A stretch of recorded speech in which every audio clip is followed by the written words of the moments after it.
नमस्कार दोस्तों, एक बार फिर स्वागत है आपका आरटीजी रिपोर्ट्स में, जहां हम आपके लिए हर दिन लेकर आते हैं देश और दुनिया की 10 बड़ी खबरें। तो चलिए सबसे पहले जान लेते हैं, लेकिन सबसे पहले इस वीडियो को लाइक और शेयर जरूर कर दें। तो जान लेते हैं आज की बड़ी खबरें। पहली बड़ी खबर के रूप में हम आपको बताएंगे, जी हाँ, मध्य प्रदेश के 1 दर्जन जिलों में भारी बारिश का अलर्ट जारी कर दिया है। बरगी बांध के 13 गेट खोल दिए गए हैं। मध्य प्रदेश में मानसून की सक्रियता ने एक तरफ जहां कई जिलों में भारी बारिश की जनजीवन अस्त व्यस्त कर दिया है, नदी नाले उफान पर आ गए हैं, सड़कों पर जलभराव की स्थिति बनने लगी है। वहीं दूसरी तरफ कई जिले अब भी अच्छी बारिश के इंतजार में हैं। हालांकि मौसम विभाग की माने तो बारिश का ये सिलसिला अभी जारी रहने वाला है। इसी बीच एक बार फिर मौसम विभाग ने प्रदेश के कई जिलों में भारी बारिश की संभावना जताई है। मौसम विभाग नागपुर के आधिकारिक वेबसाइट पर जारी रिपोर्ट में मध्य प्रदेश के कई जिलों में येलो और ऑरेंज अलर्ट जारी कर दिया गया है। जबलपुर में लगातार बारिश से नदी नाले उफान पर आ गए हैं। बरगी बांध के 13 गेट खोल दिए गए हैं। हालात ये बन गए हैं कि 3 दिनों से लगातार हो रही बारिश ने अब लोगों की जान लेना शुरू कर दिया है। सोमवार को जहां ग्वारी घाट में आधा दर्जन मकान गिरने से कई लोग बेघर हो गए थे, तो वहीं आज बारिश ने कोतवाली क्षेत्र में कहर ढाया है। सठिया कुआं के पास रहने वाले एक जैन परिवार की 2 मंजिला मकान भारी बारिश के चलते गिर गया है, जिसमें 4 लोग दब गए हैं। सूचना के बाद आनन फानन में नगर निगम और पुलिस की टीम मौके पर पहुंची और रेस्क्यू करने के बाद 3 लोगों को दबे हुए मकान से बाहर निकाल लिया गया, जबकि एक बच्चे की अभी भी दबे होने की आशंका बताई जा रही है। सभी घायलों को इलाज के लिए जिला अस्पताल भेज दिया गया है। डिंडौरी में भी तेजी बारिश का दौर है। यहाँ जिले के करंजिया विकासखंड के अंतर्गत कस्बा गोरखपुर सहित अंचल में देर रात मूसलाधार बारिश से नदी नाले उफान पर आ गए हैं। सिबनी नदी के पुल के ऊपर से पानी बहने लगा है, जिसके चलते जबलपुर अमरकंटक मार्ग हुआ बंद हो गया है। इसके अलावा सोमवार की शाम से सड़वा झनकी मार्ग और गोरखपुर सैलवार मार्ग पर बाढ़ आने से यातायात बंद हो गया है। भारी बारिश से सोयाबीन की फसल प्रभावित हुई है। डिंडौरी में तेज बारिश से खरमेर नदी उफान पर है। ग्राम किसलपुरी के पास पुल में पानी आने से डिंडौरी मंडला मार्ग बंद हो गया है। मुख्य मार्ग पर जगह जगह पेड़ गिर गए हैं। साथ ही बढ़ते हैं आज की एक और बड़ी खबर की ओर। कोरोना संक्रमण के बीच रेलवे ने बदला ये नियम, शुरू हुआ विरोध। जी हां दोस्तों, कोरोना महामारी के बीच रेलवे एक बार फिर से अपने कर्मचारियों के स्वास्थ्य को लेकर गंभीर हो गया है। हालांकि स्वास्थ्य जांच के नए आदेश के बाद इसका विरोध हो रहा है। रेलवे में लोको पायलट, सहायक लोको पायलट की तरह ही टिकट जांच कर्मचारियों का भी नियमित अंतराल पर स्वास्थ्य जांच अनिवार्य कर दिया गया है। रेलवे बोर्ड का कहना है कि नियम के अनुसार इस श्रेणी के कर्मचारियों का 45 वर्ष की आयु के बाद स्वास्थ्य जांच जरूरी है, जिसका पालन नहीं किया जा रहा है। रेलवे सतर्कता जांच में भी यह बात सामने आई है और इसे गंभीरता से लिया गया है। वहीं अब इससे किसी तरह की लापरवाही स्वीकार नहीं होगी। वहीं all India railway mens federation, national federation of Indian railway man सहित अन्य कर्मचारी संगठनों ने इस आदेश का विरोध किया है। रेलवे बोर्ड के आदेश से टिकट जांच कर्मचारियों में भी हड़कंप की स्थिति है। उनका कहना है कि पहले कभी भी इस तरह से स्वास्थ्य जांच कराने का नहीं कहा गया है। उन्होंने डर जताया है कि स्वास्थ्य जांच के मानकों पर खरा नहीं उतरने की स्थिति में उनका कैडर बदला जा सकेगा। उत्तरीय रेलवे मजदूर यूनियन के अध्यक्ष SN मलिक का कहना है कि A1 व A2 श्रेणी में आने वाले लोको पायलट, सहायक loco pilot, station master, shunting master, guard सहित परिचालन से जुड़े अन्य कर्मचारियों का नियमित समय अंतराल के बाद स्वास्थ्य जांच होती है। इसके लिए कर्मचारियों को मंडल या जोनल रेलवे अस्पताल में भेजा जाता है। आंखों की जांच के साथ मधुमेह, रक्तचाप, हृदय रोग की भी जांच होती है। यदि स्वास्थ्य संबंधी कोई परेशानी होती है तो 6 माह के बाद उसे फिर से बुलाया जाता है। उनका कहना है कि टिकट जांच कर्मचारी B2 श्रेणी में आते हैं। नौकरी में भर्ती होते समय इनके स्वास्थ्य की जांच होती है। बाद में यदि कोई कर्मचारी लंबी छुट्टी पर जाता है या फिर गंभीर रूप से बीमार होता है, तब फिर से ड्यूटी पर तैनाती के वक्त स्वास्थ्य की जांच होती है। अब इस तरह से स्वास्थ्य जांच अनिवार्य करने का आदेश जारी करने का कोई औचित्य नहीं है। कर्मचारी नेताओं का कहना है कि कोरोना महामारी के दौरान रेलवे कर्मचारियों को परेशान किया जा रहा है। इस तरह का फैसला लेने से पहले कर्मचारियों के प्रतिनिधियों के साथ चर्चा होनी चाहिए। जी हाँ, साथ ही बढ़ते हैं आज की एक और बड़ी खबर की ओर। तीसरे दिन बड़ी आम आदमी की टेंशन, महंगा हुआ पेट्रोल और डीजल। आज लगातार तीसरे दिन तेल कंपनियों ने आम आदमी की टेंशन को बढ़ा दिया है। आज एक बार फिर पेट्रोल के दामों में बढ़ोतरी हो गई है। आज दिल्ली, मुंबई, कोलकाता, बेंगलुरु, नोएडा, चेन्नई जैसे शहरों में 13 से 17 पैसे तक दामों में बढ़ोतरी की गई है, जबकि डीजल के दाम में आज भी कोई बदलाव देखने को नहीं मिला है। इंडियन ऑयल की वेबसाइट के मुताबिक आज देश की राजधानी दिल्ली में 1 लीटर पेट्रोल की कीमत 17 पैसे बढ़कर 80.90 रुपये हो गई है। वहीं देश की आर्थिक राजधानी मुंबई में पेट्रोल के दाम में 13 पैसे प्रति लीटर का इजाफा हुआ है, जिसके बाद यहां 1 लीटर पेट्रोल 87.58 रुपये में मिल रहा है। अब बात अगर देश के अन्य महानगरों की जाए तो कोलकाता में 1 लीटर पेट्रोल 13 पैसे तक महंगा होकर 82.43 रुपये में बिक रहा है, जबकि चेन्नई में पेट्रोल की कीमत 12 पैसे बढ़कर 83.99 रुपये प्रति लीटर पर आ गया है। नज़र अब अगर डीजल के दामों पर डाली जाए तो आज भी देश के मुख्य शहरों में डीजल कल यानी कि सोमवार वाले दाम पर ही मिल रहा है। दिल्ली में डीजल 73.56 रुपये प्रति लीटर में बिक रहा है। कोलकाता में 1 लीटर डीजल की कीमत 77.6 पर है, जबकि मुंबई में 1 लीटर डीजल 80.11 रुपये और चेन्नई में 1 लीटर डीजल 78.86 रुपये में बिक रहा है। जी हाँ, साथ ही बढ़ते हैं आज की एक और बड़ी खबर की ओर। एसबीआई ने एटीएम से पैसे निकालने के नियम में किया ये बड़ा बदलाव, जानकर लोग हुए हैरान।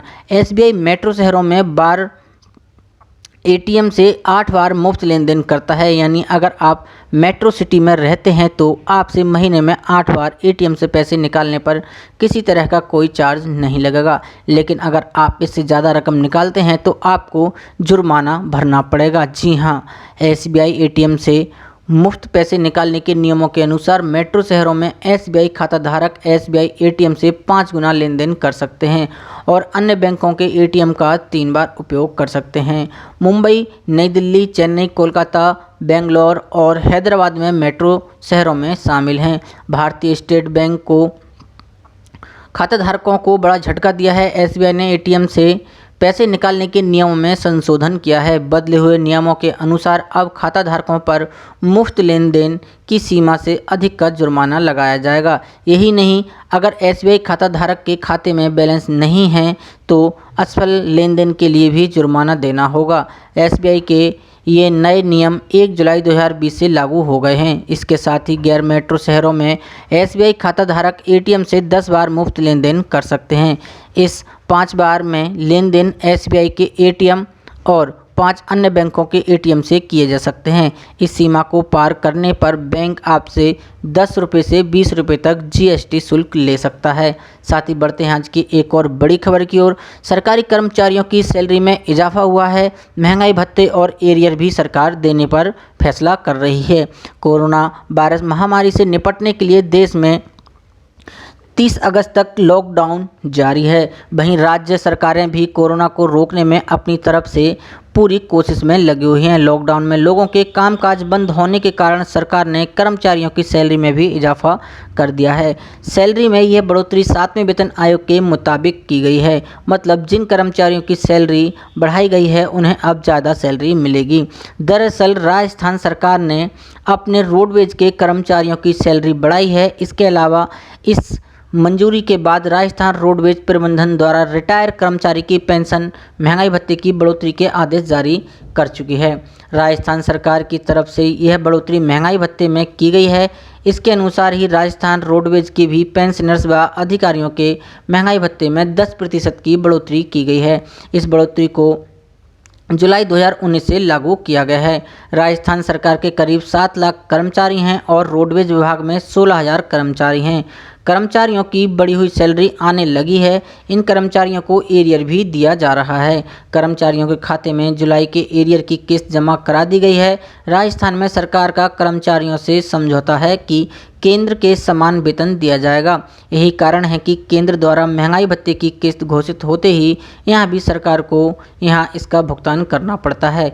केंद्रीय कर्मचारियों के लिए यह राहत की खबर है। लॉकडाउन को देखते हुए सरकार महत्वपूर्ण दस्तावेज यानी CGHS कार्ड की वैधता बढ़ा दी है। इसकी वैधता अब 31 मार्च थी, जिसे बढ़ाकर अब 30 अगस्त कर दिया गया है। साथ ही बढ़ते हैं आज की एक और बड़ी खबर की ओर। भारत में वैक्सीन पर बड़ी खबर, कल से शुरू होगा अंतिम चरण का ट्रायल। कोरोना के बढ़ते संक्रमण के बीच भारत में वैक्सीन की प्रगति को लेकर बड़ी खबर सामने आई है। यहाँ एक वैक्सीन ह्यूमन ट्रायल के अंतिम चरण में पहुँच गई है। इसमें सफलता मिलने के कुछ समय बाद वैक्सीन आम लोगों के लिए उपलब्ध होगी। दरअसल मंगलवार को स्वास्थ्य मंत्रालय और नीति आयोग ने प्रेस कॉन्फ्रेंस में बताया कि भारत में कोरोना की 3 वैक्सीन विकसित की जा रही हैं। इनमें से एक का तीसरे चरण का ट्रायल आज या कल से शुरू हो जाएगा। मालूम हो कि प्रधानमंत्री नरेंद्र मोदी ने भी बीते 15 अगस्त को 74वें स्वतंत्रता दिवस के अवसर पर अपने संबोधन में कोरोना के तीनों वैक्सीन की अच्छी प्रगति के बारे में जानकारी दी थी। प्रेस कॉन्फ्रेंस के दौरान नीति आयोग के सदस्य डॉक्टर BK पॉल ने कहा, जहां तक वैक्सीन की बात है, प्रधानमंत्री ने स्वतंत्रता दिवस पर देशवासियों को आश्वासन दिया था। वह कह चुके हैं कि भारत में 3 वैक्सीन विकसित की जा रही हैं और ट्रायल के विभिन्न स्तरों में हैं। इनमें से एक आज या कल में ट्रायल के तीसरे चरण में शामिल हो जाएगी। एक वैक्सीन पहले और एक वैक्सीन दूसरे चरण में है। साथ ही बढ़ते हैं आज की एक और बड़ी खबर की ओर। सोना 55,000 के करीब पहुंच गया है। चांदी 72,000 के पार हो गई है। सोना और चांदी की कीमतों में मंगलवार यानी 18 अगस्त को सोमवार के मुकाबले और बढ़ोतरी हो गई। दिन प्रतिदिन सोना चांदी का भाव बढ़ता ही जा रहा है। HDFC सिक्योरिटीज के मुताबिक अंतर्राष्ट्रीय बाजार में तेजी के रुख के बीच मंगलवार को दिल्ली सराफा बाजार में सोना 1182 रुपये की बढ़त के साथ 54,856 रुपये प्रति 10 ग्राम पर पहुंच गया है। पिछले कारोबारी दिन सोमवार को सोना 53,674 रुपये प्रति 10 ग्राम पर बंद हुआ था। इसी तरह चांदी भी 1,587 रुपये की बढ़कर 72,547 रुपये प्रति किलोग्राम हो गई है।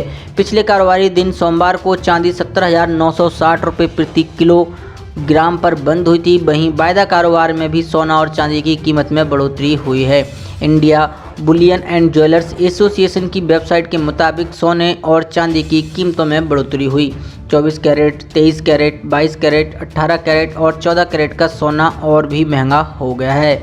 साथ ही बढ़ते हैं आज की एक और बड़ी खबर की ओर। नीतीश सरकार ने 22% तक बढ़ाया नियोजित शिक्षकों का वेतन। बिहार कैबिनेट ने सेवा शर्त नियमावली को दी मंजूरी। बिहार कैबिनेट ने बड़ा निर्णय लेते हुए प्रदेश के नियोजित शिक्षकों की सेवा शर्त नियमावली को मंजूरी दे दी है।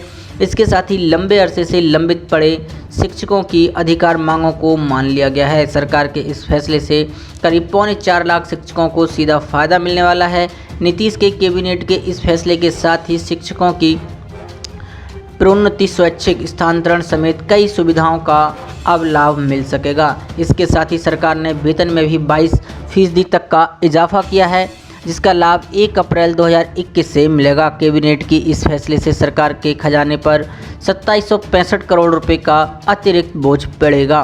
फिलहाल शिक्षकों के वेतन मद में 820 करोड़ रुपए खर्च हो रहे हैं। मंगलवार को मुख्यमंत्री नीतीश कुमार की अध्यक्षता में हुई कैबिनेट बैठक में कुल 28 प्रस्तावों को मंजूरी दी गई। साथ ही बढ़ते हैं आज की एक और बड़ी खबर की ओर।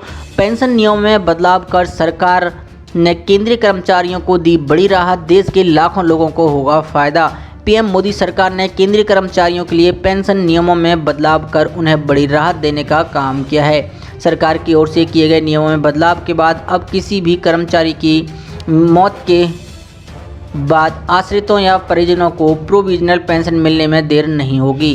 केंद्र सरकार की ओर से फिलहाल CCS पेंशन नियम 1972 के नियम 80A के अंतर्गत कुछ प्रावधानों में ढील दी गई है, ताकि केंद्रीय कर्मचारियों के आश्रितों या फिर उनके परिजनों को प्रोविजनल पेंशन पाने के लिए दावा करते समय किसी प्रकार की परेशानियों का सामना ना करना पड़े।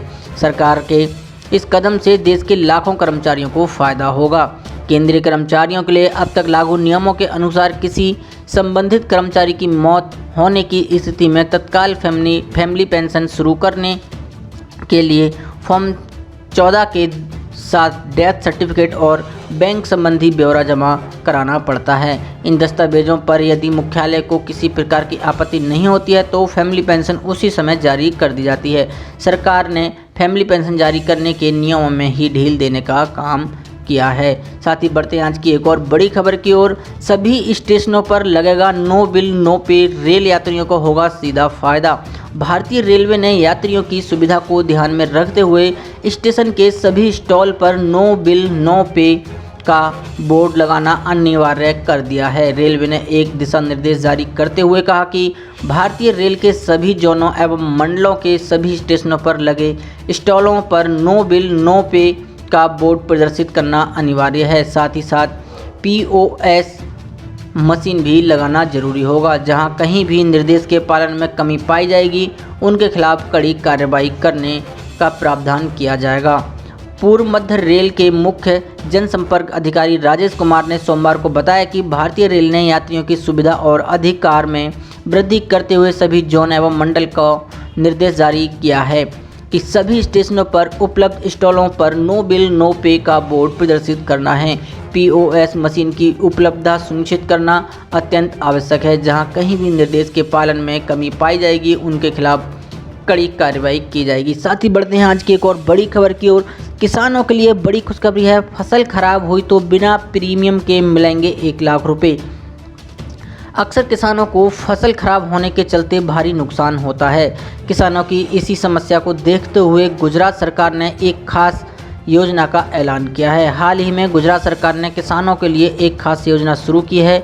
गुजरात सरकार की इस योजना का नाम मुख्यमंत्री किसान सहाय योजना है, जिसके तहत सूखे, ज़्यादा बारिश या बिना मौसम वाली बारिश के चलते फसल का नुकसान होने पर किसानों को 1 लाख रुपए तक की आर्थिक सहायता दी जाएगी। अच्छी बात यह है कि किसानों को इसके लिए कोई भी प्रीमियम नहीं देना होगा। इस योजना से राज्य के 56 लाख किसानों को फ़ायदा मिलेगा। योजना के तहत फसल खराब होने पर हर किसान को अधिकतम 1 लाख रुपए का मुआवजा दिया जाएगा। आपकी जानकारी के लिए बता दें कि मुख्यमंत्री किसान सहाय योजना प्रधानमंत्री फसल बीमा योजना की जगह लेगी। गुजरात के मुख्यमंत्री विजय रूपाणी ने ऐलान किया है कि केंद्र की फसल बीमा योजना से अलग किसानों को इस नई योजना के लिए कोई भी प्रीमियम नहीं देना होगा। उन्होंने कहा कि इस साल के लिए केंद्र सरकार की फसल बीमा योजना को मुख्यमंत्री किसान सहाय योजना के साथ बदला जा रहा है। दरअसल बीमा कंपनियों ने इस बार गुजरात सरकार से काफ़ी अधिक प्रीमियम मांगा है। बीमा कंपनियों की मांग के अनुसार राज्य सरकार को 4500 करोड़ रुपए देने पड़ेंगे। साथ ही बढ़ते हैं आज की एक और बड़ी खबर की ओर। हरियाणा के 50,000 कच्चे कर्मचारी हो सकते हैं पक्के, मनोहर सरकार ने दिए संकेत। हरियाणा के करीब 50,000 कच्चे कर्मचारियों को जल्द ही बड़ी खुशखबरी मिल सकती है। स्थायी होने की जिद्दोजहद से लगे इन कर्मचारियों के लिए उम्मीद की किरण बंधी है। इन कर्मचारियों को हरियाणा सरकार पक्का कर सकती है। पंजाब एवं हरियाणा हाई कोर्ट सहित विभिन्न अदालतों में याचिका लगाने वाले स्वीकृत पदों पर काम कर रहे इन कर्मचारियों का पूरा ब्यौरा सरकार ने तलब किया है। सेवाओं के नियमितीकरण को लेकर अदालतों में लंबित केसों पर मंथन के लिए बुधवार को संबंधित विभागाध्यक्षों की बैठक बुलाई गई। इसके बाद रिपोर्ट महाअधिवक्ता एडवोकेट जनरल को दी जाएगी। सामान्य प्रशासन विभाग के प्रधान सचिव ने उन सभी विभागाध्यक्षों को बैठक में शामिल होने की निर्देश दिए हैं जिनके महकमों से जुड़े सेवा नियमितीकरण के मामले अदालतों में लंबित हैं। हरियाणा सचिवालय की 4थी मंजिल पर बुधवार सुबह 11 बजे होने वाली इस अहम बैठक में सभी विभागों के कच्चे कर्मचारियों की सूची तैयार की जाएगी जो पक्की नौकरी के दावेदार हैं। साथ ही बढ़ते हैं आज की एक और बड़ी खबर की ओर। शिवराज सरकार का बड़ा ऐलान, सिर्फ राजकीय लोगों को ही मिलेंगी सरकारी नौकरियां। जी हां, मध्य प्रदेश के मुख्यमंत्री शिवराज सिंह चौहान ने बड़ा ऐलान किया है। उन्होंने कहा है कि अब मध्य प्रदेश में सरकारी नौकरी केवल राजकीय लोगों को ही मिलेंगी।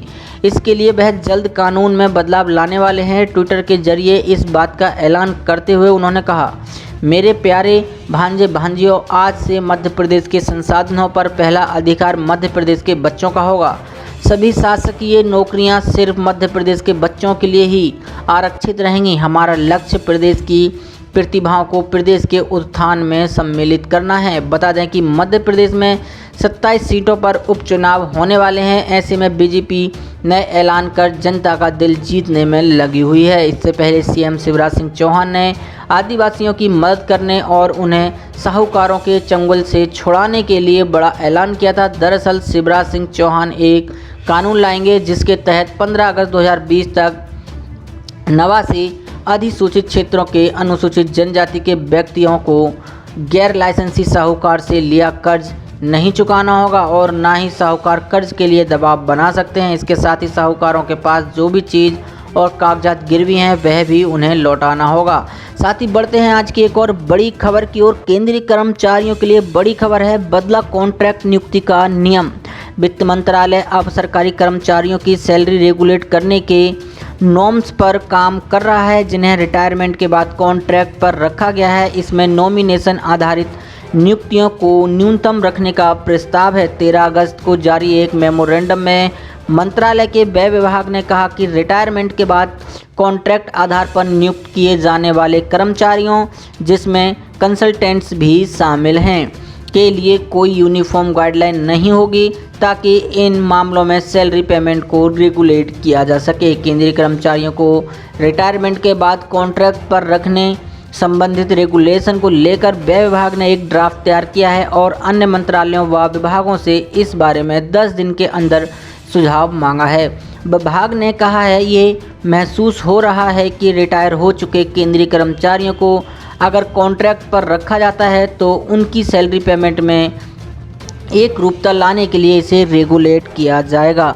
ड्राफ्ट गाइडलाइन से पता चलता है कि जो राज्य इन कर्मचारियों को कॉन्ट्रैक्ट के लिए पिछले सर्विस के मद्देनज़र नॉमिनेशन के आधार पर नियुक्त करता है उन्हें इसे एक प्रैक्टिस के तौर पर नहीं लेना चाहिए। इसमें कंसल्टेंट्स भी शामिल हैं। जहां तक संभव हो इस तरह की नियुक्तियों को न्यूनतम स्तर पर रखना है। गाइडलाइंस में लिखा गया है इस तरह की नियुक्तियों को आधिकारिक काम के लिए न्याय संगत मजबूरियों को ध्यान में रखकर करना चाहिए। ये देखना जरूरी है कि ये नियुक्तियां जनहित में हों या नहीं। सैलरी पेमेंट को लेकर इस ड्राफ्ट के गाइडलाइन में कहा गया है कि प्रति माह एक तय सैलरी दी जानी चाहिए। इसमें रिटायरमेंट के समय पर प्राप्त बेसिक पेंशन की रकम को घटाकर ही तय किया जाना चाहिए।